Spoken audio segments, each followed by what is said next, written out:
தமிழகத்தில் மாநிலம் முழுவதும் வடகிழக்கு பருவக்காற்று மிகப்பெரிய அளவில் மழை கொடுத்திருக்கிறது. ஆனால் எல்லா விதத்திலும் தோற்று போன இந்த திராவிடியன் மாடல் அரசு சென்னையில் 4000 கோடி ரூபாய் மத்திய அரசாங்கம் பேரிடர் மேலாண்மைக்காக கொடுத்தது. அப்போ உள்ளாட்சித்துறை மந்திரியா இருந்த KN நேரு அவர்கள் 95% செலவு பண்ணிட்டோம்னார். ஆனா மத்திய அரசாங்கம் நெருக்கி கேள்வி கேட்ட உடனே இல்லை 42% தான் செலவு பண்ணியிருக்கோம்னு. மத்திய அரசு பணம் கொடுத்தும் இன்னைக்கு சென்னை மிதந்து கொண்டிருக்கிறது. அதே மாதிரியா தமிழகத்துல எல்லா மாவட்டங்களிலும், குறிப்பா டெல்டா மாவட்டங்கள்ல குறுவ சாகுபடி அறுவடை பாதிக்கப்பட்டிருக்கு. ஏன், என்ன காரணம்? அக்ரிகல்ச்சர் மினிஸ்டர் பன்னீர்செல்வம் சொல்றாரு, முன்னை விட இப்ப 3 பங்கு ஏரியா விவசாயம் கூடியிருக்குன்னு. நெல் ஒரு நாள்ல விளையுமா? குறைஞ்சது 110 நாள் ஆகும். 110 நாளா இந்த அரசாங்கம் என்ன கம்பு குத்திச்சான்னு கேட்கிறேன் நான். இது எப்போ 3 பங்கு ஏக்கரேஜில் விவசாயம் விதை விட்ட உடனேயும் உனக்கு தெரியணும். அதுக்கப்புறம் அடி உரம் போட்டு மேல் உரம் போட்டு உழுது நட்டு விவசாயி 110 நாளைக்கு அப்புறம் அவன் அறுவடை செஞ்ச நெல்லை நீ ப்ரொக்யூர் பண்ணலைன்னா இந்த திராவிடியன் ஸ்டாக் அரசு எதுக்கு இருக்கு? ஸ்டாலின் அரசை போல தோற்று போன ஒரு கேவலமான அரசாங்கம். நீங்க பாத்தீங்கன்னா இது எவ்வளவு மோசமான அரசு, தமிழ் மக்கள் விரோத அரசுன்னா. பக்கத்து ஆந்திராவில் விசாகப்பட்டினத்துல 1,33,000 கோடிக்கு ஆர்டிபிஷியல் இன்டெலிஜென்ஸ் ஹப் உருவாக்குறாங்க. எல்லா விதத்திலும் ஆந்திரா, கர்நாடகா அங்க இருக்கின்ற அரசாங்கங்கள் மக்களுக்கு தேவையான திட்டம் கொண்டு வரதுல முனைப்போடு இருக்காங்க. இங்க இந்த அரசாங்கம் என்ன பண்ணுது? கொடுத்த பணத்தை செலவு பண்ணாம நீங்க பாத்தீங்கன்னா 10,000 கோடிக்கு மேல் பட்டியல் சமுதாய மக்களின் மேம்பாட்டுக்காக கொடுத்த பணம் திருப்பி அனுப்பப்பட்டிருக்கு. ஆகவே ஒரு செயல்படாத அரசாங்கம் இருக்கிறதுனால இன்னைக்கு நெல் முளைச்சு போயிருக்கு. நான் கேட்கிறேன், இந்த 4.5 வருஷத்துல இது குளிர்பதன கிடங்குக்குன்னா இன்வெஸ்ட்மெண்ட் கூட, கோல்டு ஸ்டோரேஜ்.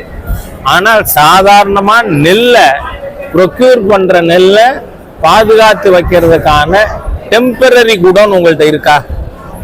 நான் கேட்கிறேன், எதுக்கு ஆட்சியில் இருக்கீங்க? திமுக ஆட்சியை விட்டுட்டு போயிருங்க. எனிஹவ் உங்களை ஏப்ரல் மே இதுல 26ல மக்களை அடித்து விரட்டுவார்கள். என்றால் எல்லா விதத்திலும் மக்களை ஏமாற்றிய தோற்று போன தீய அரசாங்கம் ஸ்டாலினோட அரசு. இன்னைக்கு விவசாயிகள் அத்தனை பேரும் அறுவடை பண்ணின நெல்லை வைக்க இடம் இல்லாம இருக்காங்க. சரி, நீங்க வாங்கின நெல்லோட நிலைமை என்ன? எல்லாம் முளைச்சு போயிருக்கு. உங்களுக்கு ப்ரொக்யூர்மெண்ட்டுக்கு பணம் கொடுக்கறது யாரு? Food corporation of India. நீங்க அதை பாதுகாத்து வச்சு பில்லுக்கு அனுப்புறதானே உங்க வேலை. பணம் நீங்க கொடுக்கல, இல்ல ஃபுட் கார்பரேஷன் ஆஃப் இந்தியா தானே கொடுக்குது, மத்திய சர்க்கார் தானே பணம் கொடுக்குது விவசாயிக்கு. அப்ப ஏன் நீங்க அதை செய்யல? அதனால நான் சொல்றேன், கௌரவம் இருந்தா ஸ்டாலின் ராஜினாமா பண்ணிடுவார். இல்லைனாலும் இந்த ஸ்டாலினோட செயல்படாத மக்கள் விரோத, தமிழர் விரோத அரசை மக்கள் நீக்குவார்கள். உங்களுக்கு வேற எதுவும் கேட்கறதுனா?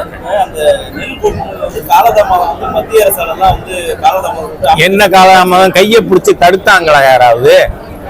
நான் கேட்கிறேன், நீங்க ப்ரொக்யூர் பண்ணி வைக்க இடம் இருக்காங்க, டெம்பரரி குடோன் இருக்கா இந்த அரசாங்கத்திட்ட? ஆள தெரியாதவள் தெருக்கோணல்னு சொன்னாலான்னு சொல்லுவாங்க ஒரு பழமொழி. அந்த மாதிரி ஆட தெரியாத ஒரு அரசாங்கம் இது இருந்துகிட்டு மத்திய அரசாங்கம் உங்களை கையை பிடிச்சி தடுத்துதா? என்ன காரணம்? ஆகவே இந்த அரசாங்கம் ஸ்டாலின்லேருந்து நான் கேட்கிறேன், 1,33,000 கோடிக்கு பக்கத்து மாநிலத்துல ஆந்திராவில் தேசிய ஜனநாயக கூட்டணி ஆட்சி இருக்கிற இடத்துல ஒரு திட்டம் வந்திருக்குல்ல.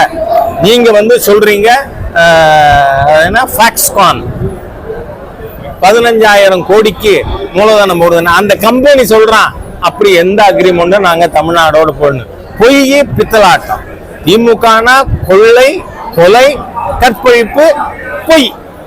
ஏன்னா நீங்க 6500 கொலை நடந்திருக்குங்க இந்த ஸ்டாலின் ஆட்சிக்கு வந்த அன்னிலேருந்து இன்னி வரைக்கும். ஆகவே ஆள தெரியாத துப்பு கட்ட மக்கள் விரோத தீய அரசு இந்த ஸ்டாலின் அரசு. ஏன்னா மற்ற மாநிலங்கள்லாம் எப்படி செயல்படுது, நீங்க ரெவென்யூ சர்ப்ளஸ் இருக்கிற மாநிலங்கள் இது. முதல்ல உத்தரப்பிரதேசம், அப்புறம் குஜராத், தமிழ்நாடு எது தெரியுமா முதலிடம்? அதிகமா கடன் வாங்கினதுல தமிழ்நாடு முதலிடம். காரணம் என்ன? நீங்க பார்த்தா போன பட்ஜெட்ல ரெவென்யூ டிபிசிட் 41,000 கோடி. அது தவிர இந்த அரசாங்கம் கடன் எவ்வளவு வாங்கியிருக்கு? 25 ஏப்ரல் 1லேருந்து 26 மார்ச் 31 வரை இந்த அரசாங்கம் வாங்கிய அல்லது வாங்க திட்டமிட்டுள்ள கடன் 97,000 கோடி. சரி, வீடு கட்ட ஒருத்தர் கடன் வாங்கலாம், தாளிக்க என்ன வாங்குறதுக்கு கடன் வாங்கலாமா? இந்த அரசாங்கம் நீங்க 97,000 கோடி கடன் வாங்குறீங்க, ஆனால் மூலதன செலவு எவ்வளவு? கேபிட்டல் எக்ஸ்பெண்டிச்சர் 57,000 கோடி. அப்போ இந்த மீதி 40,000 கோடி என்ன பண்றீங்க? யார் வீட்டுக்கு போகுது? ஏவா வேலுக்கா, செந்தில் பாலாஜிக்கா, இல்ல நம்ம இப்ப இந்த டிஸ்மிஸ் ஆனாரே கிராவல் திருடன் அவருக்கா? யாருக்கு போகுது? கணக்கு கொடுங்கிறேன் நான். கிவ் ஒயிட் பேப்பர் அப்படின்னா இந்த முட்டாள் அரசாங்கம் என்ன பண்ணுது? வெறும்னு இந்த குழந்தை பக்கத்துல இருக்க குழந்தைகிட்ட நடுப்பக்கத்துல பேப்பர் கீழ்ச்சி கொடுமான்னு அதை காட்டுது. டிஆர்பி ராஜாவா? டிஆர் பாலு மகன் வேற எப்படி இருப்பாரு? என்ன முதல் நம்பர் முட்டாளா தானே இருப்பாரு, ஒரு வெள்ளை பேப்பரை காட்டி.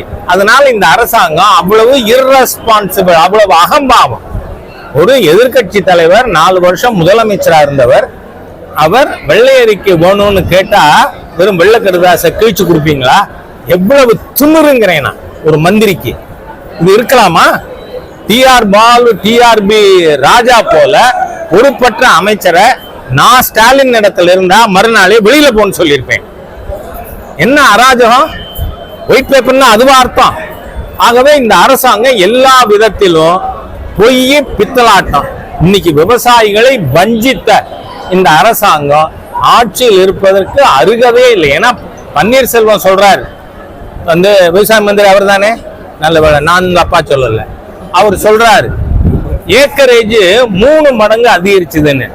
110 நாளைக்கு முன்னாடி தெரியுமில்ல ஏக்கரேஜ் எவ்வளவுன்னு. அப்ப அதுல எவ்வளவு நெல் வரும், அதை சேமித்து வைக்கிறதுக்கு டெம்பரரி குடோன்ஸ் அரேஞ்ச்மெண்ட் இருக்கா? இல்ல. ஏன்னா விவசாயி கொண்டு வந்தா அந்த நெல்லை எங்க கொண்டே வைப்பான்? அவன் வீட்டுல மகனுக்கு கல்யாணம் பண்ணா இவன் பொண்டாட்டி கட்டில தூக்கி வெளியில போட்டுன்னு உட்காரும். அதான் நிலைமை விவசாயிக்கு. வீட்டுல 2வது ரூம் இல்ல. அப்ப அவன் அறுவடை பண்ண நெல்லை என்ன பண்ணுவான்? அந்த ஒரு பேசிக் சென்ஸ், அடிப்படை அறிவு விவசாய மந்திரிக்க வேண்டாமா? அது மட்டும் இல்ல, அவர் இன்னும் என்ன சொல்லியிருக்காரு? ஆளவே துப்பில் இந்த அரசாங்கங்கிறதுக்கு எப்போ தனியார்கள் வாங்குவார்கள், இந்த முறை தனியார் வாங்கலைன்னு. அப்படின்னா நீ எதுக்கு இருக்க அரசாங்கம்? தனியார் வாங்குவான், விவசாயம் பண்ணுவான் அப்படின்னு சொல்லிட்டா what is the need for a government in the state? ஆகவே பொறுப்பற்ற ஸ்டாலின் அரசு, மக்கள் விரோத ஸ்டாலின் அரசு, விவசாயி விரோத ஸ்டாலின் அரசு ராஜினாமா பண்றது கௌரவம் இல்ல, மக்கள் இந்த அரசாங்கத்தை ஆட்சியில கழுத்தை பிடிச்சி வெளியில தள்ளும். நான் சொல்ற வார்த்தை சரியான வார்த்தை. கோபம் வந்ததுன்னா அதுக்கு நாம் இருக்கு. பீகார்ல நிதிஷ்குமார் பிஜேபி கூட்டணி கூட தமிழ்நாட்டிலேயும் அந்த தொகுதி பகுதி சரிபாதியா இருக்குமா? பாருங்க, நான் 36 வருஷமா நிர்வாகியா இருக்கேன். கூட்டணி பற்றியோ தொகுதி பற்றியோ நான் இதுவரை பேசியது இல்லை, இன்னைக்கும் பேச மாட்டேன். ஏன்னா சென்ட்ரல் பார்லிமெண்ட் போர்டோட அதிகாரம் அது என்ன முடிவெடுக்கிறாங்களோ அதை செயல்படுத்துற அதிகாரம் இல்லை, அவ்வளவு. விஜய் விவகாரத்துல விஜய் வந்து பிஜேபிக்கு எதிரான ஒரு கொள்கையில சித்தாந்தத்தை பேசியிருந்தாரு. ஆனா வந்து பிஜேபிக்கு தான் அந்த விஜயை வந்து காப்பாற்றுறதுதான் ஒரு தகவல். நீங்க பாருங்க, எல்லாம் இஷ்யூ பேஸ்டு. 41 பேர் கரூர்ல உயிர் பலி ஆகி இருக்கிறார்கள் அப்படிங்கிறது உண்மைதானே? ஒத்துக்கிறீங்க? அதுக்கு யார் காரணம்? திறமை இல்லாத ஸ்டாலின் அரசாங்கம் தான் காரணம். விஜய் அவர்கள் அவர் இஷ்டப்பட்ட இடத்துல கூட்டம் போடல. எங்க கூட்டம் போட்டாரு? கரூர் காவல்துறை எங்க ஒதுக்குச்சோ அங்க போட்டாரு. இவர் என்ன சொல்றாரு? அவர் 7 மணி நேரம் லேட்டா வந்தார்னு சட்டமன்றத்துல முதல்வர் அவர்கள் போய் சொல்லி இருக்கார். காரணம் என்ன? அத நீங்க உங்க மாதிரி ஊடகங்கள் அவங்க கொடுத்த பெட்டிஷன் அனுமதிக்காக கொடுத்தத அவர் என்ன சொல்லியிருக்காரு? அதுல 3 to 10 வரை அவர் அந்த இடத்துக்கு வந்தது எப்போ? 7-7:30 மணி இருக்கும். ஏன்னா 8 மணிக்குள்ள எனக்கு தொலைக்காட்சி நண்பர்கள் இந்த மாதிரி துரதிருஷ்டவசமான சம்பவம் நடந்திருக்கே அப்படின்னு கருத்து கேட்டாங்க. அப்போ அவங்க ரிட்டன் பெட்டிஷன்ல அவங்க அனௌன்ஸ் பண்றது, கட்சி நோட்டீஸ்ல போடுறதெல்லாம் விடுங்க. போலீஸுக்கு ரிட்டன் பெட்டிஷன் 3 to 10 வரைன்னு கொடுத்துருக்காங்க. அப்போ 3 to 10க்குள்ள அவர் எப்போ வந்தாலும் டயத்துல வந்தாருன்னு தானே அர்த்தம். அப்போ சட்டமன்றத்தில் முதல்வர் பொய் சொல்லலாமா? அவ இந்த அரசாங்கம் எவ்வளவு மோசமாக உண்மையை மறைக்கின்ற, பொய் சொல்லுகின்ற. அதனாலதான் நம்ம மரியாதைக்குரிய எதிர்கட்சி தலைவர் உருட்டுக்கடை அல்வா அப்படி சொல்லியிருக்காங்க. திமுகனா என்ன? உருட்டுக்கடை அல்வா அப்படின்னு. அதனால கேவலமான அரசுங்க. இந்த உலகத்திலேயே இவ்வளவு கேவலமான ஆட்சி எந்த மாநிலத்தில் இல்லை. நீங்க உத்தரப்பிரதேச எதுக்கு எடுத்தாலும் சொல்லிட்டு இருந்தீங்க. முன்ன காங்கிரஸ் ஆட்சியில் இருந்தப்ப அதுக்கு பேரு பிமாரு ஸ்டேட்னு. பீகார், மத்திய பிரதேஷ், ராஜஸ்தான், உத்தரப்பிரதேஷ். ஹிந்தியில பீமார்னா என்ன அர்த்தம்? நோயின்னு அர்த்தம். இந்த 4 மாநிலங்களும் பிமாரு ஸ்டேட், பொருளாதார ரீதியா நோய்வாய்ப்பட்ட மாநிலங்கள்னு. ஆனா இன்னைக்கு ரெவென்யூ சர்ப்ளஸ் ஃபர்ஸ்ட் ஸ்டேட் எது இந்தியால? உத்தரப்பிரதேஷ், செகண்ட் குஜராத். ஆகவே அந்த அளவிற்கு திரு யோகி ஆதித்யநாத் அவர்கள் படித்தவர், விஷயம் தெரிஞ்சவர், பிஎஸ்சி மேத்தமேட்டிக்ஸ் டிகிரி வாங்கினவர், சும்மாவானும் படிக்காமலே டாக்டர் பட்டம்னு சொல்லிக்கின்றவர் இல்லை. அதனால யூபி நிர்வாகம் பிஜேபி வந்த பிறகு நல்லா இருக்கு. இந்தியாவில் first state. Are you not அஷேம்டுன்னு கேட்கிறேன்னா மிஸ்டர் ஸ்டாலின், உங்களுக்கு வெக்கமா இல்லையா நீங்க சிஎம்மா இருக்கிறதுக்கு? ஆகவே மிக மோசமாக மக்களை ஏமாற்றுகின்ற திறமை இல்லாத தீய அரசு தமிழக அரசு. அதனால உடனடியாக விவசாயிகளோட நெல் மழையில நனைஞ்சு போனா ஈரப்பதம் 17 இருக்குமா? கூடத்தான் செய்யும். அதனால அதை வாங்க வேண்டிய பொறுப்பு முழுவதும் ப்ரொக்யூர் பண்ண வேண்டிய பொறுப்பு மாநில அரசாங்கத்தோடது. அது தவிர யாருக்கெல்லாம் பயிர் பாதிக்கப்பட்டிருக்கோ அவர்களுக்கு காம்பன்சேஷன் மாநில அரசு கொடுக்கும். நன்றி.